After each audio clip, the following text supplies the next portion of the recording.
Hello everyone, स्वागत है आपका हमारे एसएससी एजुकेशन हब के इस यूट्यूब चैनल पर। तो आज हम 10th क्लास का जो मैथ चल रहा है उसमें एक्सरसाइज 1.3 का पार्ट 1 देखेंगे। ये चैप्टर नंबर 1 यानी रियल नंबर की एक्सरसाइज 1.3 होने वाली है। देखो, पिछली क्लासों में हमने 1.2 तक कवर अप कर लिया है। ठीक है, जिन लोगों ने क्लासें नहीं देखी है तो पीछे जाके देख लें, और मज़ा तभी आएगा जब आप क्लासेस शुरू से देखोगे। तो हम बिना टाइम बर्बाद करते हुए एक्सरसाइज 1.3 की तरफ बढ़ते हैं। और 1.3 बड़ी खास होने वाली है। इसमें कुछ नहीं है, केवल एक कॉन्सेप्ट है। अगर आप वो बहुत ज़्यादा डीपली समझ गए तो जितने भी क्वेश्चन 1.3 में हैं वो आप सभी कर पाओगे। और सबसे मोस्ट इम्पोर्टेंट बात ये कि 1.3 के यानी 1.3 जो है वो वो एक ऐसी एक्सरसाइज है जिसमें से हर साल बोर्ड में, हाफ ईयरली में, एनुअल में, जो भी आपके स्कूल में और बोर्ड में जो एग्जाम कराए जाते हैं उनमें कोई ना कोई क्वेश्चन जरूर आता है। तो इसलिए बड़े ध्यान से पढ़ना है इसको। ठीक है, अब हम स्टार्ट करते हैं। अच्छा, मैं अगर आपसे पूछूं कि रैशनल, देखो मैं बेसिक से चलूंगा, ठीक है, कि रैशनल नंबर क्या होते हैं, तो आप क्या जवाब दोगे? मैंने यहाँ पर लिख दिया एक रैशनल नंबर। मैंने क्या लिख दिया यहाँ पर? Rational number. तो आप क्या जवाब दो कि रैशनल नंबर क्या होता है? आप सिंपल जवाब दोगे कि सर, ऐसे नंबर जो पी अपॉन क्यू की फॉर्म में लिखे जाते हैं कैसे नंबर कहलाते हैं? रैशनल नंबर कहलाते हैं। ठीक है, वो रैशनल नंबर यानी पी अपॉन क्यू के जो फॉर्म में लिखे होते हैं वो पॉजिटिव भी हो सकते हैं, नेगेटिव भी हो सकते हैं, बट होने कैसे चाहिए? पी अपॉन क्यू की फॉर्म में होने चाहिए। तो हमने लिख दिया ये बताओ 2/3 कैसा है? Rational number. 1/2 कैसा है? Rational number. है ना? ये चीज़ तो आप समझ गए। और रैशनल नंबर कितने तरीके के होते हैं? 2 तरीके के होते हैं। कौन-कौन से? एक होता है टर्मिनेटिंग और एक होता है नॉन टर्मिनेटिंग। ठीक है? ये सारी चीज़ें मैंने बताई हैं पीछे, अभी मैं रिपीट कर रहा हूँ, बट एक्सप्लेन नहीं करूँगा इतना जितना पहले किया। अब मैं अगर आपसे पूछूँ, ये बताओ कि इर्रेशनल नंबर क्या होते हैं?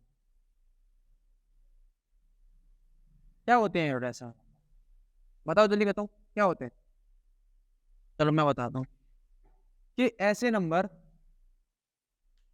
कि जो वो ना तो टर्मिनेट हो और ना कैसा हो? Non terminate. है ना? ना तो टर्मिनेटिंग हो, टर्मिनेटिंग रेसिंग वन, और ना कैसा हो? Non terminate racing one. फिर कैसे होते हैं? तो आप एक काम करो, ध्यान रखने के लिए, याद रखने के लिए, इर्रेशनल नंबर कौन-कौन से होते हैं।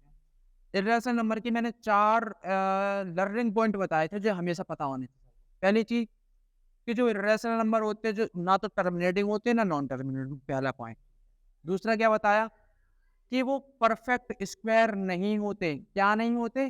परफेक्ट स्क्वायर नहीं होते। अच्छा, आप ये बताओ, जो √4 है ये परफेक्ट स्क्वायर है? इसका स्क्वायर रूट हो सकता है या नहीं हो सकता? आप बोलोगे सर यस हो सकता है। क्या होता है इसका स्क्वायर रूट? 2। मैं आपसे पूछूं, क्या √3 का स्क्वायर रूट हो सकता है? आप बोलोगे नहीं। तो ये तो एक परफेक्ट स्क्वायर है, बट ये एक परफेक्ट स्क्वायर नहीं है। और जो परफेक्ट स्क्वायर नहीं होता वो क्या होते हैं? इर्रेशनल नंबर होते हैं। इर्रेशनल नंबर होते हैं। ठीक है, अब पहला पॉइंट ठीक है, जो परफेक्ट स्क्वायर नहीं। दूसरा पॉइंट, तीसरा पॉइंट ये है कि जो परफेक्ट क्यूब नहीं होते वो भी कैसे होते हैं? इर्रेशनल नंबर होते हैं। और पाई भी एक कैसा नंबर है? इर्रेशनल नंबर है। तो मैं यहाँ पर लिख देता हूँ याद रखने के लिए कि √2 है, √3 है, √5 है, √7 है, √6 है। अच्छा, 6 का कहा है? √7 है ना? रूट 11 है। ये कैसे नंबर है? ये सभी कैसे नंबर हैं? इर्रेशनल नंबर है। तो ये चीज आपको समझ आ गई होगी कि रैशनल और इर्रेशनल क्या है। अब क्वेश्चन क्या कह रहा है, हम क्वेश्चन पे आ जाते हैं।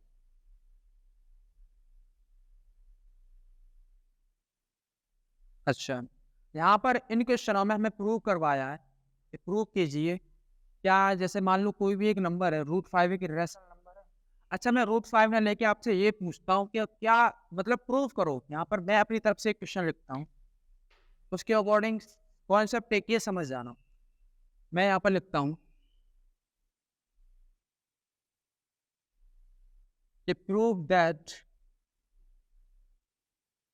रूट 2 इज, जगह कम पड़ गई,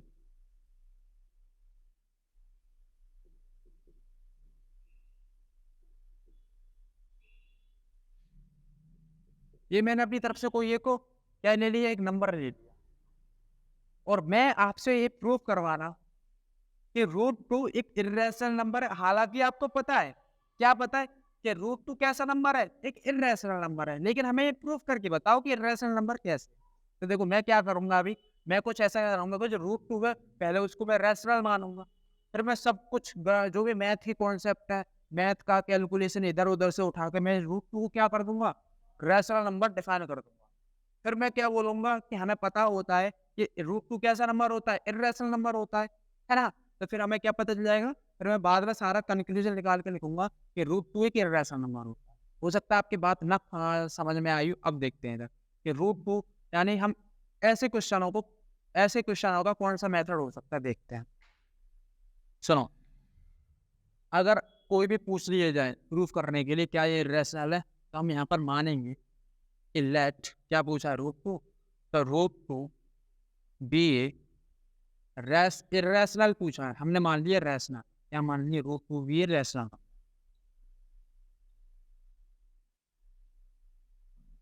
ठीक है, हमने मान लिया। अब जब ये रैशनल है, अब रैशनल क्या कहता है हमें कि जो रैशनल नंबर होते हैं वो किसकी फॉर्म में होते हैं, पी अपॉन क्यू की फॉर्म में होते हैं। तो हमने क्या किया कि रूट 2 को हमने ए अपॉन बी के क्या मान लिया, इक्वल मान लिया। ठीक है, ठीक। अब हमने क्या किया कि जो बी इधर डिवाइड में है इधर लेके आएंगे तो इधर मल्टीप्लाई में हो जाएगी, तो हमने क्या किया, बी रूट 2 लिख लिया।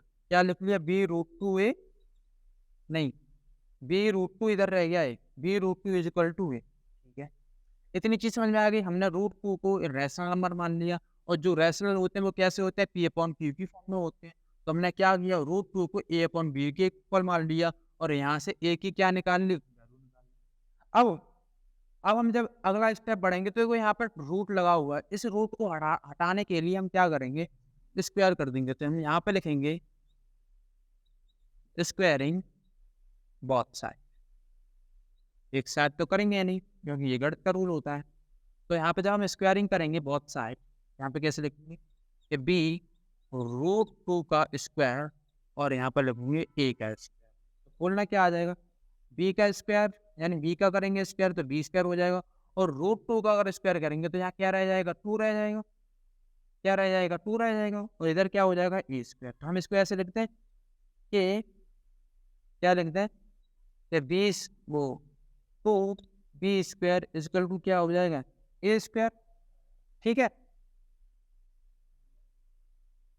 और यहाँ पर 2 किस में, 2 किस में, डिवाइड में, वो मल्टीप्लाई में, इधर जा क्या हो जाएगा, डिवाइड में। तो यहाँ पर हो जाएगा B square is equal to A square upon, ये इतनी बात हमने कर ली, और हम इसको बोल देंगे इक्वेशन नंबर फर्स्ट।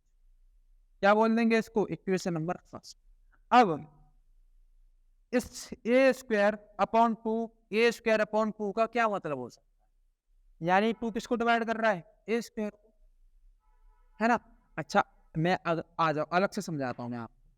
जैसे मान लो, अच्छा ये 2 लिखा है, ठीक है, मैं आपसे बोलूं क्या 2 36 को डिवाइड कर सकता है, क्या 2 36 को डिवाइड कर सकता है, आप बोलोगे यस सर 2 जो है 36 को डिवाइड कर सकता है।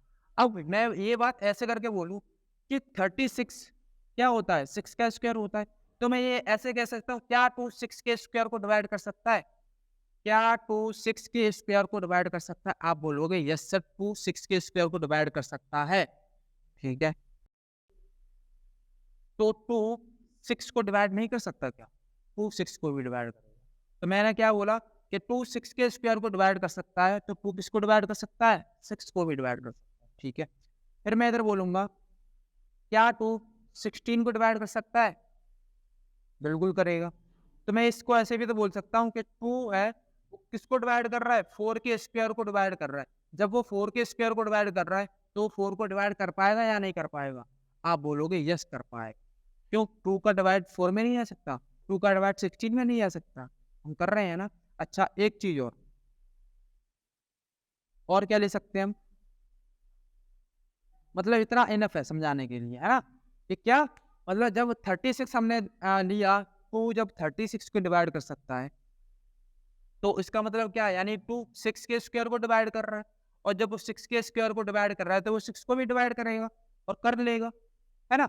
ऐसे ही 2 किसको डिवाइड कर रहा है, 16 को डिवाइड कर रहा है, तो इसका मतलब क्या है कि वो 4 के स्क्वायर को डिवाइड कर रहा है, और जब 4 के स्क्वायर को डिवाइड कर रहा है, तो वो 4 को भी डिवाइड कर लेगा। तो यही चीज हम यहाँ क्या लिख देंगे कि जब 2 ए स्क्वायर को डिवाइड कर सकता है ना, तो वो 2 ए को भी डिवाइड कर लेगा। तो यहाँ पे हम क्या लिखेंगे, यहाँ पर लिखेंगे कंक्लूजन में कि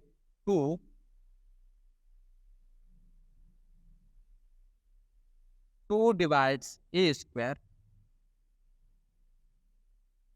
2 डिवाइड्स ए। समझे? अच्छा, दिख रहा है नहीं दिख रहा? नहीं दिख रहा है तो भाई मैं यहाँ से उठा के यहाँ लिख दूंगा, टेंशन ना। यहाँ से हटाओ इसको, यहाँ क्या जगह कम पड़ गई भाई। देखो, सारी जान एक ही क्वेश्चन को समझने में लगा देना, फिर सारे इजी है, सब कर लो। B square is equal to A square upon 2। क्या हमने यहाँ से क्या कंक्लूजन निकाला कि 2 किसको डिवाइड करता है? यहाँ लिखेंगे 2 डिवाइड्स ए स्क्वायर। जब 2 ए स्क्वायर को डिवाइड करता है, तो 2 किसको डिवाइड करेगा? ए को डिवाइड करेगा, तो यहाँ पे लिखेंगे डिवाइड्स ए। ठीक है, बिल्कुल। अब एक और चीज, अब इधर इतना समझ गए आप। इतना समझने के बाद अब आप एक और चीज बताओ इधर, क्या कि 2 जो है 4 को डिवाइड कर देगा। जैसे ये 2 है, 4 को डिवाइड कर लेगा या नहीं कर लेगा? यस, ऑफ कोर्स कर लेगा, यानी 4 को डिवाइड करेगा। तो क्या हम इस जो डिवाइड करेगा 4 को, क्या हम इसको 2 के मल्टीप्लिकेशन में नहीं लिख सकते? यानी 2 के मल्टीप्लाई की कुछ फॉर्म में नहीं लिख सकते? कैसे? सुनो, जब 2, सुनो फिर से सुनो, फिर से सुनो। जब 2 4 को डिवाइड कर सकता है ना, और 4 को डिवाइड कर लेगा, तो क्या हम इस 4 को ऐसे लिख सकते हैं? 2 इंटू 2 लिख सकते नहीं लिख सकते? बिल्कुल लिख सकते। फिर मैं इधर बोलूँ, क्या 2 6 को डिवाइड कर लेगा? यानी कि 2 6 को डिवाइड करता है, तो क्या मैं इस 6 को 2 इंटू में करके कुछ 3 करके लिख दूँ? सही है गलत लिखा है मैंने, इतना बताओ। सही है। फिर 2 जब 8 को डिवाइड करता है, तो क्या मैं इस 8 को, देखो हर जगह क्या आ रहा है सबसे पहले, देखो मैं 2 का जिस भी नंबर में, 2 का जिस भी नंबर में डिवाइड कर रहा, पहली बार तो वो डिवाइड हो रहा है, और जब डिवाइड हो रहा है जिस नंबर में, है ना, तो उस नंबर को मैं 2 के मल्टीप्लीकेशन में लिख रहा हूँ, यानी कि मल्टीप्लाई की फॉर्म में लिख रहा हूँ। तो यानी कि सबसे पहले क्या आ रहा है? 2 आ रहा है, और उसके पीछे कुछ ना कुछ नंबर आ रहा है, जिससे जो नंबर हमने डिवाइड किया वो बन जाता है ना। तो जब मैंने 8 को डिवाइड किया 2 से, तो मैं क्या 8 को ऐसे लिख सकता हूँ, 2 इंटू 4? तब भी तो सही है। क्या मैं इसको ऐसे लिख सकता हूँ? तो 10 को डिवाइड कर देगा, और 10 को मैं कैसे लिख सकता हूँ? वैसे लिख सकता हूँ। तो मोटी मोटी बात ये है कि यानी कि 2 से जो भी नंबर डिवाइड हो रहे हैं, 2 से जो भी नंबर डिवाइड हो रहे हैं, है ना, तो सबसे पहले 2 आता है, और उसकी मल्टीप्लाई में कुछ ना कुछ नंबर आ रहे हैं। मैंने कुछ ना कुछ नंबर को क्या मान लिए? हर जगह 2 आ रहा है, तो यानी 2 लिया मैंने, और कुछ ना कुछ नंबर आया तो मैंने क्या ले लिया? सी ले लिया। और ये क्या बन रही है फॉर्म हमारे पास ये 2C की फॉर्म बन रही है ना, जो 2 से डिवाइड हो रहे हैं, और उन नंबरों को मैं 2 के मल्टीप्लाई की फॉर्म में लिख रहा हूँ। तो सबसे पहले 2 आ रहा है, और 2 के बाद कोई ना कोई सी नंबर आ रहा है हमारे पास। तो मैं क्या इसको ऐसे लिख सकता हूँ? ये फिर वही बात होगी, जब 2 ए को डिवाइड कर सकता है, तो है ना, तो मैं क्या इस ए को ऐसे लिख सकता हूँ, यानी ए की जो वैल्यू है वैसे लिख सकता हूँ 2C। समझ गए क्या लिखा? जब मैं 10 को 2 यानी कि ऐसे लिख सकता हूँ 25, जो 2 से डिवाइड हुआ 10, तो मैं 10 को ऐसे लिख सकता हूँ, ऐसे करके लिख सकता हूँ। तो ए को भी तो मैं ऐसे करके लिख सकता हूँ 2c की फॉर्म में। तो यहाँ से क्या निकला, ए की वैल्यू। अब हम क्या करेंगे, हम यहाँ पे लिखेंगे कि पुट वैल्यू ऑफ क्या, ए इज इक्वल टू 2c इन, हमने क्या मानी थी इक्वेशन नंबर फर्स्ट, हम उसमें क्या कर देंगे, इसकी वैल्यू पुट कर देंगे। तो क्या मानी थी हमने इक्वेशन नंबर फर्स्ट, ये बी स्क्वायर, क्या मानी थी, B square is equal to क्या हो जाएगा, ए स्क्वायर है तो यहाँ पे हो जाएगा 2c का स्क्वायर अपॉन में क्या हो जाएगा 2, यहाँ पर खोलना है इसको, ये हो जाएगा 4c स्क्वायर अपॉन में हो जाएगा 2, ये 2 से 2 कट जाएगा, यहाँ पर क्या आ जाएगा 2c स्क्वायर आ जाएगा। तो यहाँ पर हम लिख देंगे कि B square is equal to 2c square. अब c स्क्वायर के साथ 2 किस में डिवाइड में है, तो अगर हम इधर ले जाएंगे तो यहाँ क्या हो जाएगा बी स्क्वायर अपॉन 2, इधर क्या रह जाएगा c स्क्वायर। तो वही फॉर्म दोबारा से बनेगी जो हमने इधर लिखी कि जब 2 बी स्क्वायर को डिवाइड करता है तो 2 किसको डिवाइड करेगा, बी को भी डिवाइड करेगा। तो फिर हम यहाँ पे लिख देते हैं क्या, कि 2 डिवाइड्स बी स्क्वायर, तो 2 डिवाइड्स बी, ठीक है ना, बिल्कुल सही बात है, हम यही तो समझे अभी अभी इतना, मतलब इधर हम यही तो समझे थे, तो ये चीज हमने कर ली। अब कंक्लूजन क्या निकला, तो हमें ये पता चले गया क्या, कि जो 2 है वो कैसा है, जो 2 है जो हमने √2 माना है वो क्या मान लिया, वो एक रैशनल नंबर आ गया, क्या आ गया, एक रैशनल नंबर आ गया। मैं इसको ना बिगाड़ देता हूँ, है ना, इधर लिखता हूँ, क्योंकि ये पी अपॉन क्यू की फॉर्म में बन गया ना, यहाँ भी यानी 2b को डिवाइड कर रहा है, यहाँ भी 2a को डिवाइड कर रहा है, तो कहने का मतलब क्या है कि जो √2 है वो क्या बनेगा, एक रैशनल नंबर बनेगा, यही तो बनेगा। और जब वो एक रैशनल नंबर बनेगा तो हम यहाँ पे लिख देंगे कि √2 इज ए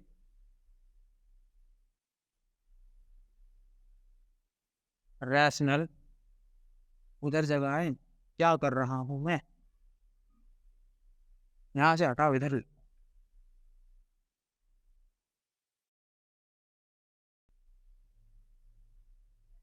यहाँ लिखेंगे हम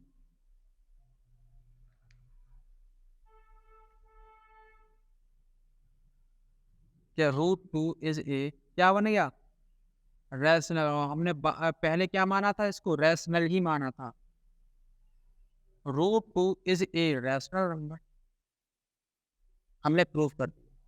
लेकिन हमें क्या पता है, लेकिन हमें पता क्या है भाई, कि यहाँ पर पता है कि देयरफॉर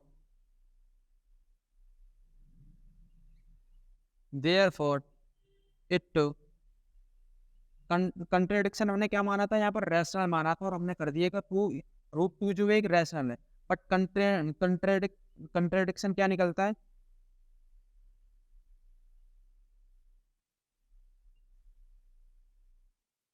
देयरफॉर इट कंट्रेडिक्ट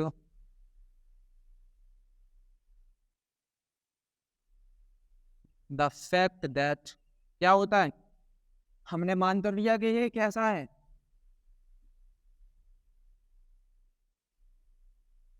कैसा है, रैशनल है, बट जो हमारे पास असल में बात क्या होती है कि जो हमने जो सोचा है वो गलत है। क्यों गलत है, कि फैक्ट ये है कि जो √2 है वो कैसा नंबर है, is irrational number.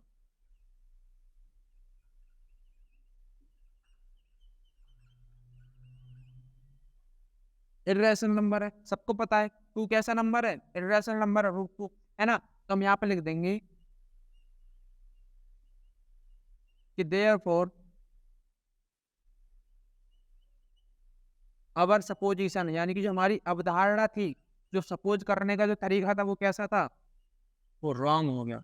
Upper supposition is wrong, हमने भले ही इसको रैशनल मान लिया और रैशनल प्रूफ कर दिया, लेकिन हमने जो माना ना वो गलत है एकदम। तो हम यहाँ क्या लिख देंगे कि अपर सपोजिशन इज रॉन्ग। तो यहाँ पर कंक्लूजन क्या निकला कि √2 इज ए हाँ, यहाँ पे लिखेंगे हम कि थस, इसीलिए root 2 is a irrational number. तो ये था हमारा प्रूफ करने का तरीका। 3 बातें हमने लिखी, एक ये बात, एक ये बात और एक ये बात। आप इतना कर लेना और यही था सब कुछ, और कुछ नहीं था भैया। एक्सप्लेनेशन बहुत ज़्यादा थी इसमें। हाँ, ठीक है, अगर आप इतना समझ गए तो समझो क्वेश्चंस बहुत ईज़ी हैं आपके लिए। तो अब हम इसको इरेज़ कर मतलब बिगाड़ देते हैं। जिनको 20% या 30-50% समझ में आया हो, अब वो आगे वाले क्वेश्चन में देखें ना, तब अच्छी समझ आए।